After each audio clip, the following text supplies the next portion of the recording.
सिंह ने हमारे document check किए हैं और हम इधर आके और हमारे जहाज पे इतना खराब कंडीशन होने के बावजूद ना हमारे पास फ्यूल ना हमारे पास राशन प्रॉपर कुछ नहीं था और हमने मैनेज किया। सैलरी तो हमको नहीं दिया, पीने का पानी तक नहीं था।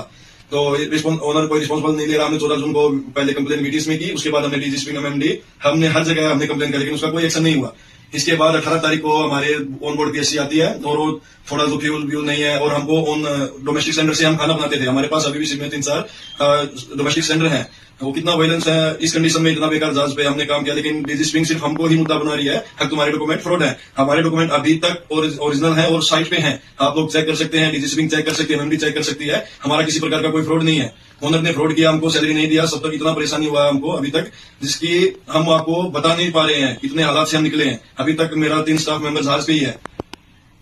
तो इस और हम लास्ट में कोई किसी ने हमारा नहीं सुना तो हम सेलर यूनियन ऑफ इंडिया के पास आए हैं और उनको हमने अपना बयान दिया है। Thank you for SUI supporting us. Thank you very much. नमस्कार सर, मेरा नाम दीपेंद्र थालोड है। मैं राजस्थान सीकर से रहने वाला हूँ। मैं 3 जुलाई 2024 को सुमित सिंह के वेसल पे ज्वाइनिंग किया। मेरे को आशी स्टार 1 में ज्वाइनिंग दिया गया। मेरे को ऑफिस में दूसरा वेसल बताया गया कि तेरे को GNPT से ज्वाइनिंग कराएंगे, बल्कि एरियर वेसल के लिए कॉन्ट्रैक्ट लेटर साइन हुए थे। बाद में मेरे से 3,70,000 रुपए सर्विस चार्ज भी लिया गया, जो मेरे एजेंट के थ्रू दिया गया सुमित सिंह को। राधा सिंह के अकाउंट में पैसे डाले गए, प्रिंस सिंह के अकाउंट में पैसे डाले गए, जो मेरा एजेंट मेरे को बाकायदा प्रूफ भेजा है।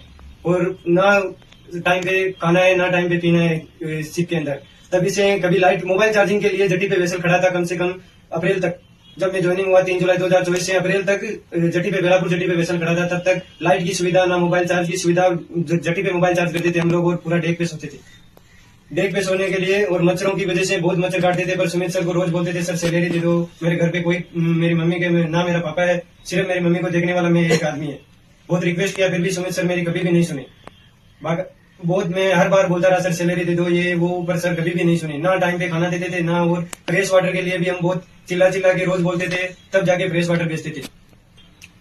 18 तारीख को हमारी शिप के ऊपर PSC और MMD से मुगली राजन सर पहुंचे थे, जो शिप को अरेस्ट किया और हमारे से पूछताछ किया। फिर शिप को वारंट भी इशू कर दिया है। पर सुमित सर अभी तक हमारे को सैलरी वगैरह कुछ नहीं दिया। ना डीजी कोई हमारे लिए खिलाफ सैलरी के खिलाफ बोला गया, ना डीजी एक्शन ले रहे, ना कोई और एक्शन ले रहा है। हम ITF तक आज कंप्लेंट मार दिया, पर सैलरी की कोई चर्चा नहीं कर रहे। ना हमारे को खाने पीने के लिए कुछ भी नहीं दिया गया। हम डीजी के पास में मुगली राजन सर के पास में मैसेज किया कि सर हमारे पास में खाना नहीं है, तो 3 दिन बाद में हमारे को उतरने से पहले खाना भेजा गया और उतारा। उसी पहले दिन खाना आया था शाम को, उसी दिन दूसरे दिन हमारे को सुमित सिंह ऑन बोर्ड से उतार दिया गया। सुमित सर से पूछा गया सर सैलरी दे दो, ऐसे कैसे उतारे, हमारे पास में कुछ भी नहीं है, घर कैसे जाएंगे। तो सुमित सर बोले तुम डीजी में कंप्लेंट किया, आप डीजी से ही लो, मेरे पास में कुछ नहीं है तुम्हारे खिलाफ, ऐसा बोला। फिर हम सेलर्स यूनियन ऑफ इंडिया के पास में आए, उनसे बोला, रिक्वेस्ट किया सर जी हमारे को सैलरी दिला दो और मेरा सर्विस